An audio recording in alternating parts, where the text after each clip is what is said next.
공시와 투자 키팩터를 통해 투자 아이디어를 찾아주는 테린이 아빠입니다. 내용 보시고 도움되시면 구독, 좋아요, 알람 부탁드리겠습니다.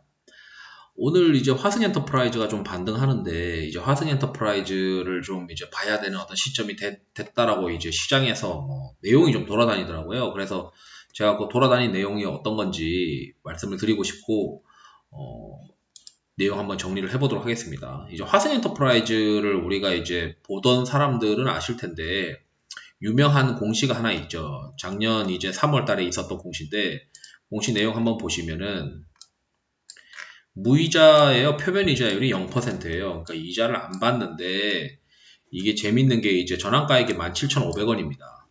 그리고 전환가액이 리픽싱을 안 한다라고 되어 있어요. 여기 위에 보면, 이 전환사채는 계약과의 어떤 형태에 따라서 약간 다 다릅니다. 근데 여기에 이제 전환으로 발행되는 주식이 우리가 이제 시가가 하락한다. 그러니까 주가가 떨어지게 되면은 또는 1개월 또는 이제 3개월 단위로 그 전환가액이 조정이 되는데, 여기는 전환가격이 조정되지 않는다. 그럼 이제 시장에서는 이렇게 생각한 거죠. 17,500원은 무조건 거기는 도달하거나 그 이상은 되지 않을까라고 생각을 했는데, 주가를 보시게 되면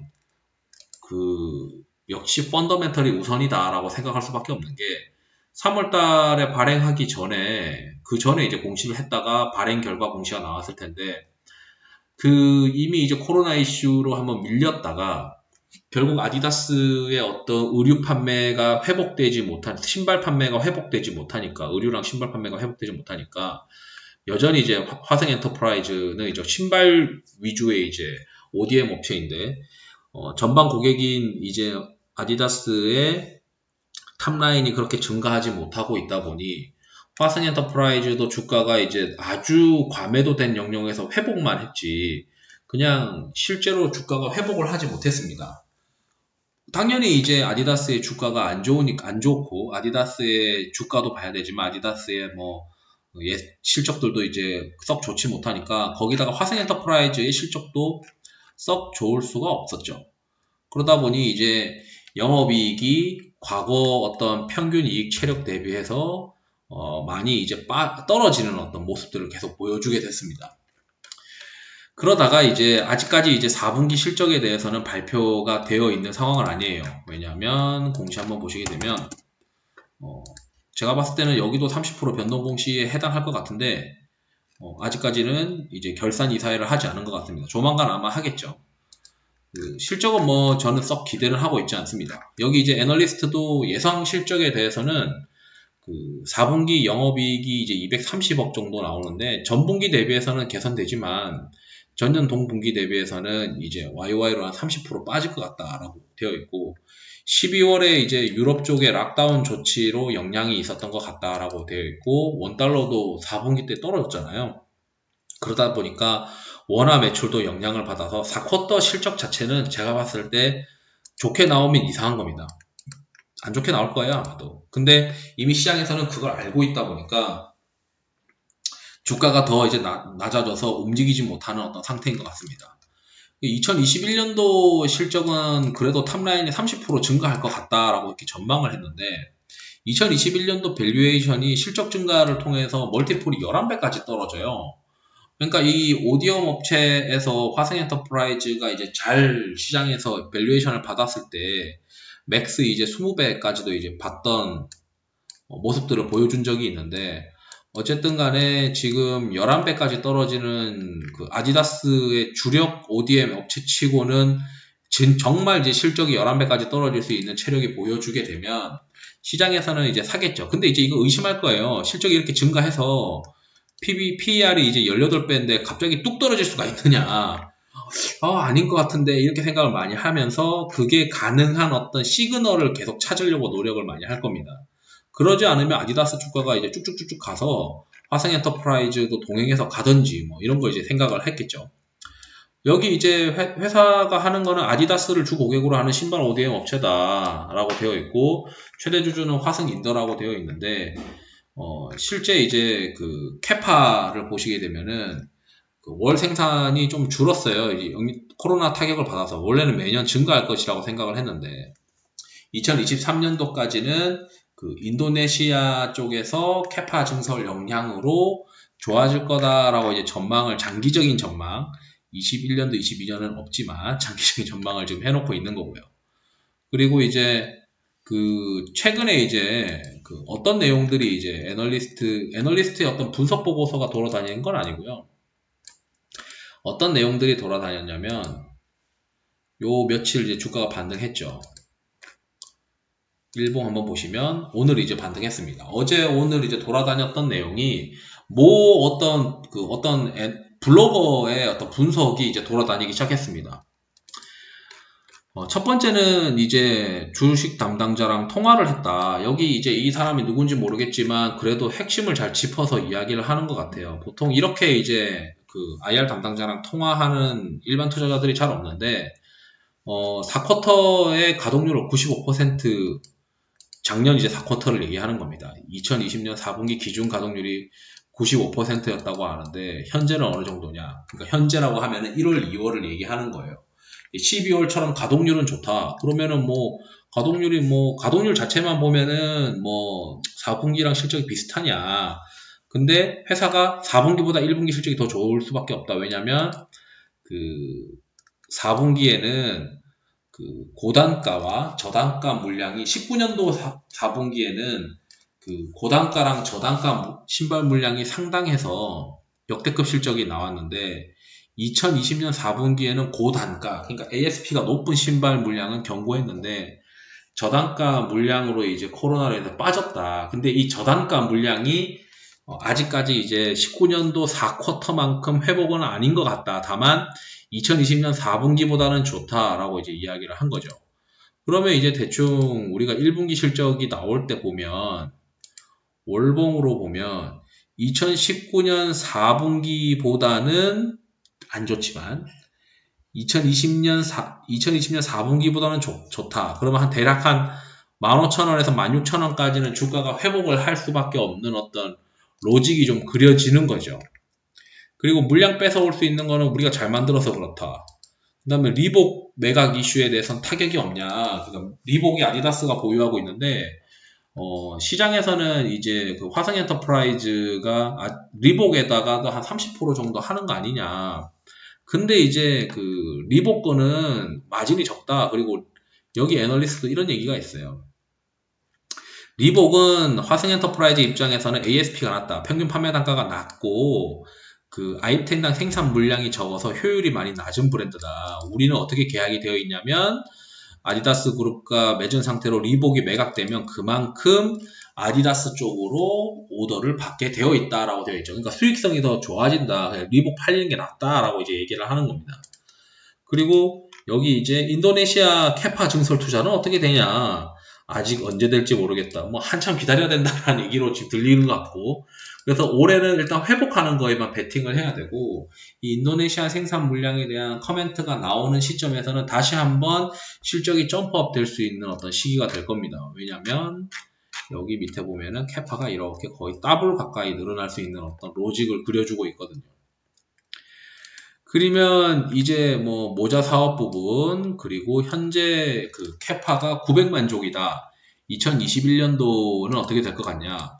지금 캐파에서 가장 큰 영향을 미치는 거는 인도네시아 캐펙스다. 결국 이 회사가 지금 95%의 가동률로 900만 족의 어떤 신발을 생산을 하고 있는데, 매출이 더 본격적으로 늘어나기 위해서는 기본적으로 ASP가 높은 높은 신발의 생산 비중이 높아지던지, 그거 아니면은 제가 봤을 때는 물리적으로 그 Q가 지금 그 공장이 커져야 됩니다.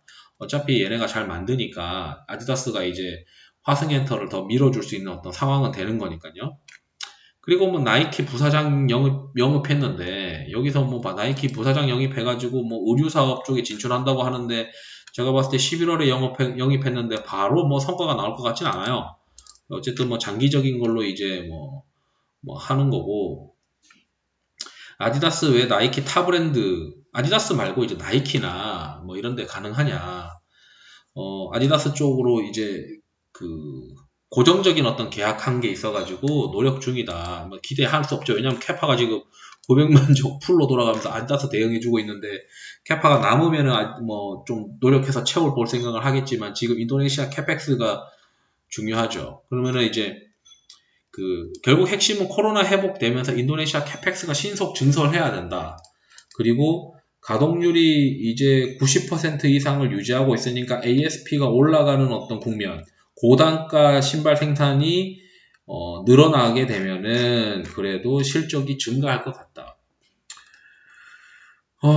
여기서 제대로 보고 있어요. 점유율 뺏어오고, 아디다스 내에서의 어떤 그 생산 점유율을 뺏어오고, 그리고 캐펙스 증설해서 물량 채우자. 어쨌든 코로나로 신규 감염자 줄어드니까, 화승 엔터프라이즈가 반등할 수 있는 여지가 있지 않겠느냐. 이렇게 이제 전망을 하는 거를 2월 9일날 이렇게 2월 2일날 통화한 거를 2월 9일날 올렸더라고요. 그리고 이제 여기 내용에 이제 2021년도 아디다스의 홈페이지에서 탑라인 성장에 대해서 이제 예측을 해놓은 게 있는데, 그래도 21년도 매출은 15% 성장한다라고 되어 있어요. 이 아디다스가 한 15% 성장하면은 화승 엔터프라이즈는 좀 더 성장합니다. 그래서 왜냐면은 ASP가 더 높은 거를 많이 차지하기 때문인데, 그러다 보니 여기 20% 이상의 어떤 성장에 대해서는 어차피 코로나로 작년 눌려있던 거에 대한 리바운드까지 포함되어야 되니까 28% 성장은 가능하지 않겠느냐라고 생각이 들어요. 그리고 이제 여기 보시게 되면 이거는 저도 이제 구해볼까라고 하다가 여기 이제 어떤 내용이 있냐면 키타라고 하는 사이트에서는 각국의 어떤 수출에 대한 데이터가 업로딩 됩니다. 근데 그게 유료예요. 유료여서 제가 구하기가 힘들었는데 이분이 이제 그걸 잘 구해 놓으셨더라고요. 수출 금액이 이제 베트남, 사실 이 화승 엔터프라이즈는 베트남 기업이랑 마찬가지예요. 그러다 보니까 이제 베트남에서 신발 수출 금액에 대한 핵심 지표가 선행 지표인데, 지금 1월달 데이터가 수출 금액이 달러 기준으로 YOY로 33% 늘었단 말이에요. 이거는 꽤 고무적인 얘기인 것 같아요. 지금 작년 또는 재작년 수출 금액 대비해서 더 늘어나 있는 상태이니까 화승 엔터프라이즈의 1월달 실적은 굉장히 좋은 상황이다라고 유추가 돼버리는 거죠. 그래서 이 내용이 지금 15일날 본인의 블로그에 올렸는데, 이 내용이 지금 막 매미 친구들이 막 저한테 주더라고요. 그러면서 뭐 오늘 이거 막 돌려보고 막 얘기하면서 얘기하시는 것 같은데, 결국 이제 저도 이 데이터에 보고 수긍할 수밖에 없었고, 결국 화승 엔터프라이즈가 눌려 있었던 주가가 핵심이 아디다스의 매출 증가, 그리고 그거를 입증할 수 있는 수출 데이터인데, 이 수출 데이터를 확인할 수가 있게 됐고, 이 확인해 보니까 탑라인이 지금 증가할 수밖에 없는 로직을 지금 보여주고 있다 보니까 화승 엔터프라이즈에 대해서 투자자들이 갑자기 관심을 가지기 시작해버린 거죠. 그래서 오늘 이제 좀 주가가 반등한 거 아니냐, 이렇게 저는 생각을 합니다. 특히 이제 기관도 샀고 외국인도 산 것 같은데, 어쨌든 간에 이렇게 이제 탑라인에 대한 데이터를 투자자들이 어느 정도 확인했고, 거기에서 화승 엔터프라이즈가 1월달부터 좋아지는 모습을 데이터 상으로 이제 확인하니까 투자에 대해서 어느 정도 자신감을 붙은 거고, 제가 봤을 때 지금 주가 하단급이고, 거기다가 이제 멀티플이 정말 11배까지 떨어질 수 있는지가 이제 관건이긴 한데, 1월달 데이터가 지금 이 정도 잘 나온 거를 고려를 하면 조금 이제 담아 볼 만한 상황이 되지 않았느냐. 올해 이제 턴어라운드 하는 모습, 그리고 장기적으로는 인도네시아 쪽에서 캐파 증설이라는 장기 트렌드가 있기 때문에, 제가 생각했을 때 이 회사는 아주 뭐 한 2, 3년 들고 가게 되면 인도네시안 캐파 때문에 최소한 주가는 2배 이상 가겠죠. 근데 문제는 우리가 이게 언제 되느냐 이거를 모르니까 그걸 오랫동안 기다리기가 힘들고, 다른 주식 날아가는데 지금 이거 붙잡고 있었다가는 뭐 성과가 이제 저조하다 보니 보통 이런 주식들을 플레이할 때, 바닥권에서 시장의 주목을 받지 않는 주식을 플레이할 때는 지금 사야 되는 어떤 모멘텀이 있을 때를 이제 주로 접근을 많이 하는데, 지금 제가 봤을 때는 이 데이터가 핵심인 것 같습니다. 그리고 지금 그 회사 쪽 커멘트를 봤을 때 1월 달에 크게 나빠지진 않을 것 같다라고 생각하는 거고, 단기적으로는 이 회사 측 내용을 고려를 하면 2019년 4쿼터 대비해서는 실적이 좋진 않아도 지금 작년 4쿼터 대비해서는 실적이 좋아지는 것 같다라고 이야기를 했다면 주가는 한 16,000원, 17,000원까지는 충분히 회복이 될 것 같다라고 이제 생각을 할 수가 있고, 전방에 지금 다른 어떤 리스크는 없어요. 아디다스에 대한 리스크도 지금 없는 것 같고, 컨센서스가 그 정도로 지금 일단 얘기를 하고 있다는 것은, 탑라인을 한 15% 성장한다고 얘기하고 있다는 것은, 그리고 백신에 대한 효과가 유럽 쪽에서 갑자기 커지면서 뭔가 또 문제가 발생하지 않는다면 화성 엔터프라이즈의 주가는 반등할 것 같다라고 생각을 하는 게 맞고, 바텀권에서 이제 그 주식이다 보니까 그동안 이제 눌려있다가 이제 움직이는 주식도 플레이 할 만한 거 아니냐. PER로는 좀 똑바로 이제 밴드가 제대로 안 그려지지만 우리가 PBR로 보거나 이렇게 되면은 밴드 하단권인 것은 이제 틀림없는 것 같습니다. 그래서 이제 제가 봤을 때 지금 주가 안 움직였던 종목들을 일부 담아놔야 시장에서 주도주가 이제 가지 않을 때 다른 주식들에 이제 관심을 가지게 되는데, 그 원인이 최근 금리라고 생각을 하면 경기 회복에 대해서, 그리고 경기 회복과 관련된 소비 관련된 기업, 특히 유럽과 미국의 어떤 소비 관련된 기업을 지난번에 제가 영업무역을 말씀드렸듯이 영업무역 그래서 좀 올랐죠. 그리고 화성 엔터프라이즈도 같이 볼만한 기업인 것 같다. 이렇게 이제 말씀을 드리고 싶어서 영상을 준비하였습니다. 투자에 도움이 되시길 바랍니다. 감사합니다.